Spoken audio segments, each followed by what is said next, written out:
जय श्री राम प्रिय दर्शकों, मेष से लेके कर्क राशि तक के जातकों के लिए वर्षफल 2024 के बारे में वीडियोस में बना चुका हूँ। आज राशि चक्र की पंचम राशि यानी कि सिंह राशि, जिसका स्वामी हो जाता है सूर्य, जिसमें 3 नक्षत्र आते हैं, मघा, पूर्व फाल्गुनी और उत्तरा फाल्गुनी। मघा का स्वामी केतु, पूर्व फाल्गुनी का स्वामी शुक्र और उत्तरा फाल्गुनी का स्वामी सूर्य होते हैं। तो आज आपको वर्षफल 2024 सिंह राशि वाले जातकों के लिए कैसा रहने वाला है, इसकी पूरी जानकारी देने वाला हूं। बने रहिए मेरे साथ। मैं हूं ज्योतिषाचार्य आकाश। आप देख रहे हैं नक्षत्र ज्योतिष। सब्सक्राइब करें नक्षत्र ज्योतिष भोपाल चैनल को और बेल आइकन को दबाना ना भूलें ताकि अगले वीडियो का नोटिफिकेशन आपको जल्द से जल्द प्राप्त हो। तो सर्वप्रथम बात करते हैं कि गोचर किस प्रकार का है। मैं पिछले वीडियोस में भी बता चुका हूं और अब इस वीडियो में भी बताने जा रहा हूं कि गोचर वर्ष भर किस प्रकार से रहने वाला है। गुरु का गोचर जो है वह मई 2024 तक के मेष राशि में रहने वाला है और उसके उपरांत वह वृषभ राशि में चला जाएगा। राहु वर्ष भर तक के मीन राशि में रहने वाला है, केतु कन्या राशि में और शनि जो है वह अपनी ही राशि कुंभ में रहेगा। बात करते हैं कि गुरु किस प्रकार से सिंह राशि वाले जातकों के लिए परिणाम लेके आया है वर्ष 2024 में। गुरु का गोचर नवम भाव से है, वह पंचम दृष्टि लग्न पे दे रहा है, साथ ही साथ सप्तम दृष्टि तृतीय भाव पे और नवम दृष्टि जो है वह उसकी पंचम भाव पे जा रही है।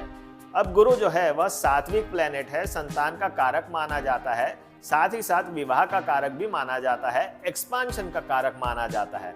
तो गुरु के फल इसी प्रकार से होंगे।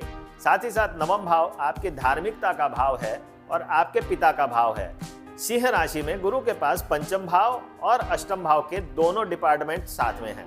अब इन दोनों डिपार्टमेंट को साथ में लेकर के वह अपने गोचर में परिणाम देने वाला है। गुरु क्या परिणाम देगा? तो देखिए, अगर मेष राशि में गुरु बैठा है तो वह सबसे पहले तो आपको धार्मिकता की ओर ले जाएगा।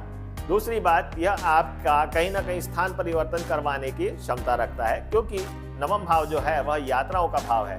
धार्मिक यात्रा बहुत होने वाली है इस वर्ष। साथ ही साथ आप देखेंगे कि पिता के साथ भी आपके संबंध अच्छे रहेंगे। गुरु का जो गोचर है वह विवाह के लिए भी फेवरेबल है। ओवरऑल देखा जाए तो गुरु जो है शुभ परिणाम ही देने वाला है वर्ष 2024 में, क्योंकि वह अभी तो नवम से गोचर कर रहा है, फिर उसके उपरांत वह दशम भाव से गोचर करेगा। तो गुरु के परिणाम यही प्राप्त होने वाले हैं कि नौकरी में परिवर्तन अवश्य होने की संभावनाएं बनी रहेंगी, फैमिली एक्सपांशन होने की संभावनाएं हैं, या तो अगर आपका विवाह हो चुका है तो आपको संतान प्राप्ति के योग बिल्कुल बनते हैं। साथ ही साथ विवाह नहीं हुआ है तो विवाह होने के चांसेस भी बहुत अच्छे रहेंगे। कार्य क्षेत्र में भी आपको तरक्की मिलने वाली है, खासकर मई 2024 से जब गुरु का गोचर वृषभ राशि में हो जाएगा, जो कि आपके कार्य क्षेत्र से संबंधित है, आपकी मान प्रतिष्ठा से संबंधित भाव माना जाता है। वहां से वह द्वितीय भाव पर भी दृष्टि डालेगा, जो कि एक्सपांशन का कारक है। तो आपके लिए मई 2024 के उपरांत प्रमोशन के भी योग बनते हैं या फाइनेंशियल इंक्रीमेंट्स के भी बिल्कुल योग बनते हैं। साथ आपको लोन लेने में भी यह सहायक रहेगा, क्योंकि गुरु जो है वह बैंकिंग का भी कारक माना जाता है। तो इस प्रकार से देखा जाए तो सिंह राशि वाले जातकों के लिए वर्ष भर गुरु के परिणाम अच्छे ही प्राप्त होने वाले हैं। अब बात करते हैं कि राहु के किस प्रकार से परिणाम मिलेंगे। तो राहु भ्रमित करने वाला ग्रह है और इसे पाप ग्रह माना जाता है, छल कपट का यह कारक माना जाता है। तो सिंह राशि वाले जातकों के लिए अगर वह सरकारी नौकरी में है तो किसी न किसी प्रकार से इनके साथ सस्पेंशन का डर लगा रहेगा। तो सिंह राशि वाले जातकों के साथ बहुत बेकार पॉलिटिक्स भी होने वाला है। अष्टम में जब राहु रहता है तो षड्यंत्र में फंस जाते हैं। राहु अष्टम में रहेगा तो बीमारियां भी देता है, ऐसी बीमारियां देता है जिनके बारे में जल्दी डिटेक्शन नहीं हो पाता और कितने भी टेस्ट करवा लेते हैं तो भी परिणाम नहीं मिल पाते। तो सिंह राशि वाले जातकों के लिए जिनकी राहु की महादशा या अंतर्दशा चल रही होगी तो उनके लिए थोड़ा कष्टकारी समय है, तो उन्हें उपाय करके चलना चाहिए। अब बात करते हैं केतु की। द्वितीय में गोचर कर रहा है तो क्या परिणाम देगा। केतु द्वितीय भाव में आपको प्रमोशन देने की संभावनाएं तो बनाता ही बनाता है, अगर आपकी कुंडली में वह अच्छी पोजीशन में प्लेसमेंट है। अगर आपकी कुंडली में 2, 6 और 10 भाव से संबंधित रखता है तो यह प्रमोशन देगा। 5 और 9 के साथ संबंध रखता है तो भी आपको बैठे बिठाए धन कमाने के योग बनेंगे। केतु सेकंड हाउस से गोचर कर रहा है तो यह बड़े विपरीत परिणाम देगा, क्योंकि यह मंगल के जैसे स्वभाव वाला ग्रह माना जाता है। तो आप जबरदस्ती के वाद विवाद में फंसेंगे। साथ ही साथ आपके लेन देन में भी बड़ी दिक्कत होगी। अगर आपने किसी को उधारी दे के रखी है, पैसा दे के रखा है, तो उनसे पैसा लेना बड़ा मुश्किल काम हो ही जाता है, आप जानते ही है। परंतु केतु अगर सेकंड में रहेगा तो यह विवाद करवा के ही पैसा वापस दिलवाएगा और किसी न किसी प्रकार से विवाद होते ही रहते हैं। साथ ही साथ सेकंड हाउस आपके दांतों को भी रिप्रेजेंट करता है, आपकी आंखों को भी रिप्रेजेंट करता है, आपके चेहरे को भी रिप्रेजेंट करता है। तो कहीं ना कहीं किसी न किसी प्रकार से चेहरे पे चोट होने की संभावना है या फिर दांतों की सर्जरी होने की संभावनाएं बनती है या आंखों में किसी प्रकार के कष्ट होने की संभावनाएं बनती है। अब बात करते हैं शनि सप्तम में गोचर करेगा तो क्या करेगा।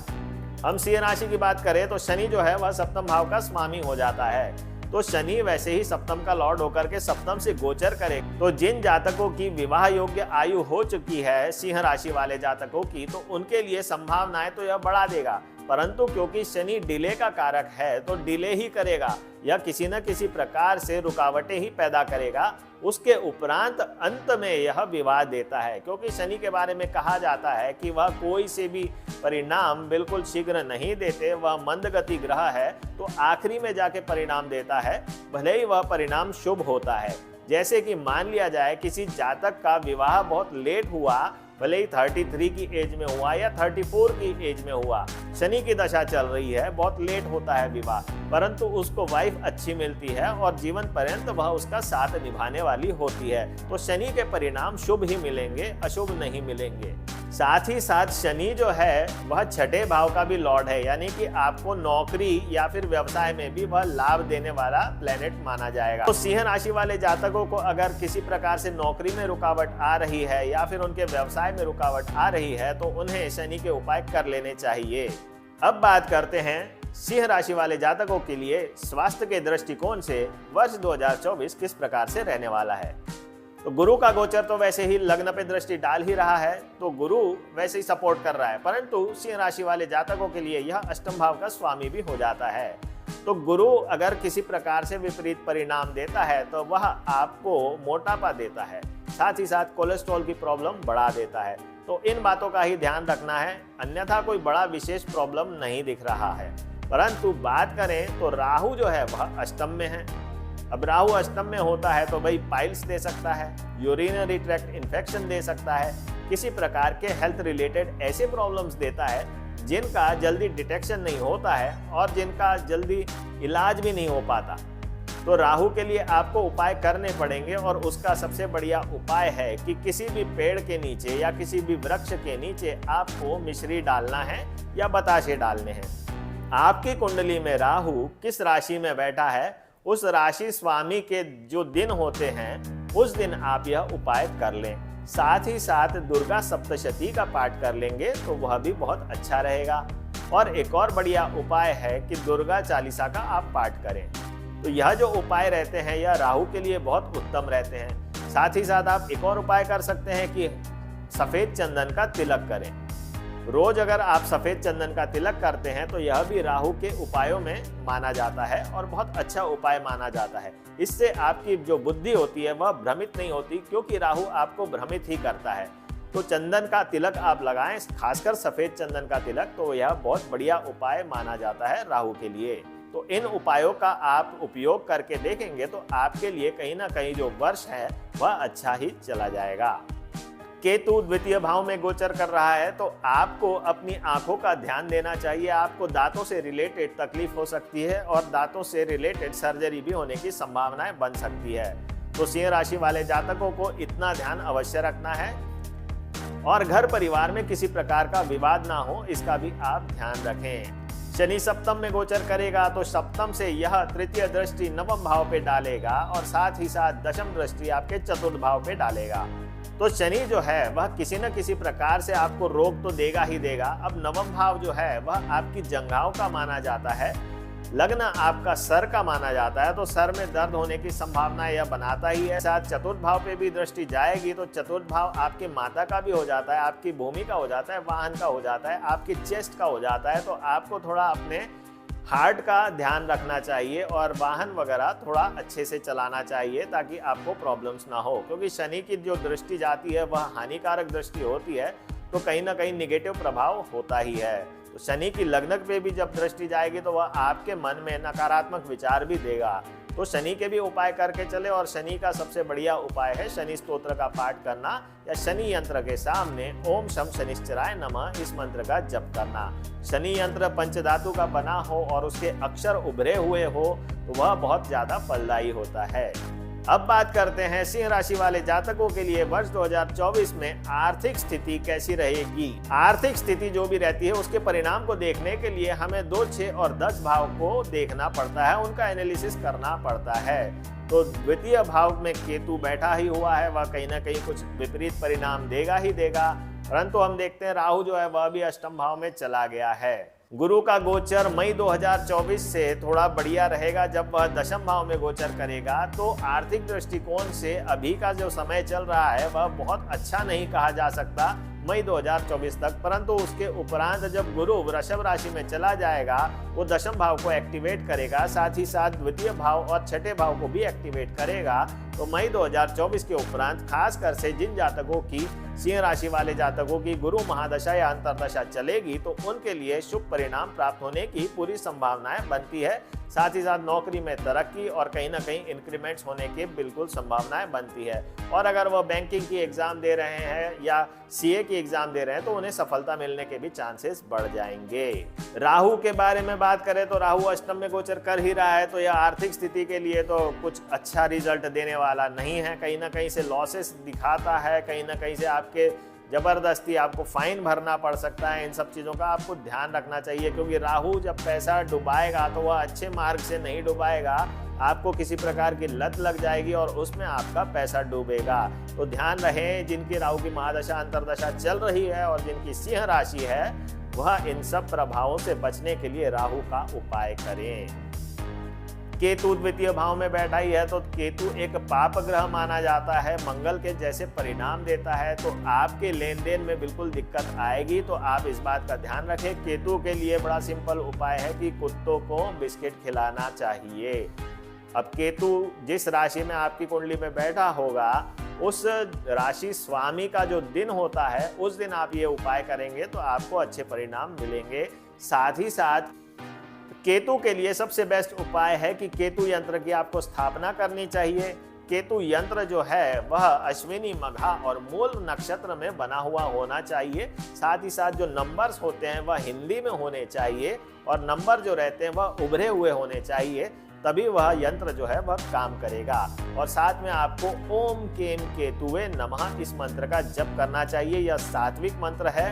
हम लोग जो सांसारिक लोग हैं हमें तांत्रिक मंत्र नहीं पढ़ने चाहिए, हमें सात्विक मंत्रों का जप करना चाहिए। तो इन उपायों से आपको आर्थिक परेशानी जो केतु के माध्यम से हो रही होगी उसका भी हल मिल जाएगा। शनि सप्तम भाव से गोचर कर रहा है और शनि की दृष्टि जा रही है नवम भाव पर, तो आर्थिक दृष्टिकोण के हिसाब से शनि का कोई बहुत ज्यादा रोल नहीं बनता है, सामान्य रोल ही माना जाएगा। कहीं ना कहीं आपके लॉस भी नहीं करवाएगा, कहीं बहुत प्रॉफिट भी नहीं करवाने वाला है, तो शनि सामान्य परिणाम देगा। अब बात करते हैं कि आपकी शिक्षा के लिए कौन कौन से ग्रह पॉजिटिव है और कौन कौन से ग्रह निगेटिव परिणाम दे रहे हैं। तो गुरु जो है वह नवम भाव से गोचर कर ही रहा है, साथ ही साथ दशम में गोचर करेगा। तो सिंह राशि वाले जातकों के लिए यह वर्ष बहुत अच्छा जाने वाला है, जिनकी गुरु की महादशा अंतरदशा चल रही हो या अन्यथा भी यह वर्ष अच्छा ही रहेगा। परंतु जिनकी राहु महादशा चल रही है उनके लिए कुछ परिणाम एज एक्सपेक्टेड जो कहा जाता है उससे थोड़े से कम ही मिलेंगे। अगर उनकी राहु की महादशा अंतरदशा चल रही हो, उन्हें उपाय कर लेने चाहिए राहु के, जो मैं अभी बता चुका हूँ। केतु के परिणाम देखें तो केतु जो है वह सेकंड हाउस में गोचर कर रहा है। फोर्थ हाउस प्राइमरी एजुकेशन का होता है, नाइन्थ हाउस जो होता है वह हायर एजुकेशन का होता है।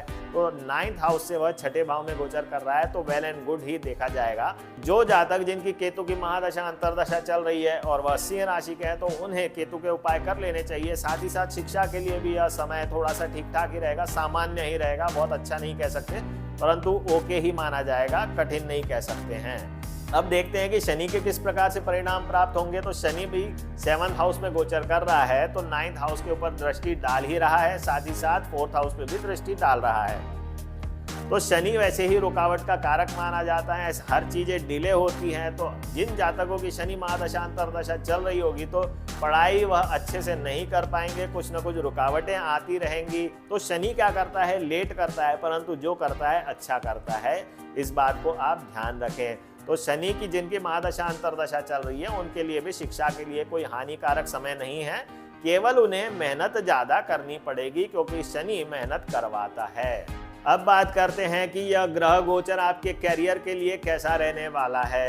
गुरु का गोचर मेष में मई 2024 तक के है और उसके उपरांत वृषभ में चला जाएगा। तो सिंह राशि वाले जातकों के लिए कैरियर के लिए तो बहुत उत्तम समय रहने ही वाला है। तो गुरु के परिणाम तो अच्छे ही प्राप्त होने वाले हैं कैरियर के दृष्टिकोण से। अब बात करें कि राहु किस प्रकार से परिणाम देगा, तो राहु की दृष्टि द्वादश भाव में जाएगी, वह अष्टम में गोचर कर रहा है। तो जातकों को विदेश में नौकरी करने की संभावनाएं बढ़ाएगा ही बढ़ाएगा, परंतु उनके साथ किसी प्रकार के षड्यंत्र की भी संभावनाएं रहेंगी। तो सिंह राशि वाले जातक थोड़ा सा सावधानी रखें। केतु भी सेकंड हाउस में है तो यह भी कुछ खास रिजल्ट नहीं देने वाला है। आपके फाइनेंशियल जो प्रॉब्लम्स है वो थोड़े बढ़ सकते हैं, आपका पैसा अटक सकता है या लेन देन में विवाद हो सकते हैं। तो केतु के परिणाम भी अच्छे नहीं मिलेंगे। शनि की बात करते हैं तो शनि वैसे ही सप्तम हाउस में है, तो सप्तम भाव कुछ बहुत अच्छा भाव नहीं माना जाता आर्थिक दृष्टिकोण के लिए, परंतु ठीक है, वह सामान्य भाव रहेगा तो सामान्य रिजल्ट ही देने वाला है। अब बात करते हैं कि सिंह राशि वाले जातकों के लिए प्रेम संबंध, संतान और विवाह के लिए यह वर्ष कैसा रहने वाला है। तो गुरु का गोचर जैसा कि मैं पहले ही कह चुका हूँ, गुरु नवम भाव से गोचर कर रहा है, लग्न पे दृष्टि डाल रहा है, तृतीय भाव पे भी दृष्टि डाल रहा है और पंचम भाव पे दृष्टि डाल रहा है। तो यह सब भाव बड़े फेवरेबल होते हैं। तो गुरु वैसे ही सिंह राशि वाले जातकों के लिए संतान, विवाह, व्यवसाय, मान प्रतिष्ठा हर चीज में लाभप्रद साबित होने वाला है। राहु जो है वह दिक्कत करने वाला है क्योंकि राहु के गोचर के परिणाम बेकार ही प्राप्त होने वाले हैं। राहु के उपाय अवश्य करें। केतु से भी आप ज्यादा उम्मीद नहीं कर सकते हैं तो केतु के भी उपाय करने आवश्यक है। शनि जो है वह सम रिजल्ट देने वाला है, परंतु आप देखेंगे जैसा मैं पहले ही कह चुका हूँ, शनि विवाह करवाएगा, थोड़ा लेट करवाएगा परंतु अच्छा विवाह करवाएगा। वैसे ही शनि के सारे जो कार्य होते हैं लेट होते हैं पर अच्छे होते हैं। तो इस बात का आप ध्यान रखें कि शनि जो है वह भी अच्छे रिजल्ट दे सकता है अगर आपकी स्वयं की कुंडली में वह वेल पोजिटेड है। तो यह थी पूरी जानकारी। प्रिय दर्शकों, आपको यह जानकारी अच्छी लगी तो लाइक बटन अवश्य दबा दीजिए और आप मेरे चैनल पे पहली बार आए हैं तो चैनल को सब्सक्राइब करना ना भूलें। मेरा ऑफिस जो है नक्षत्र ज्योतिष व रत्न केंद्र भोपाल में है। आपके जीवन में किसी भी प्रकार की कोई समस्या है जो ज्योतिष के माध्यम से हल हो सकती है तो आप मुझसे संपर्क कर सकते हैं। जिन जातकों की जन्म कुंडली नहीं है या जन्म समय जन्म तारीख नहीं पता है उनकी भी समस्याओं का हल हो सकता है प्रश्न कुंडली के माध्यम से, और वह भी सटीक बैठती है। 80 to 90% कभी कभी सटीकता आ जाती है। तो जिन्हें संपर्क करना है वह मेरे दिए हुए नंबर्स पे संपर्क करें। आज के लिए इतना ही प्रिय दर्शकों, जय श्री राम।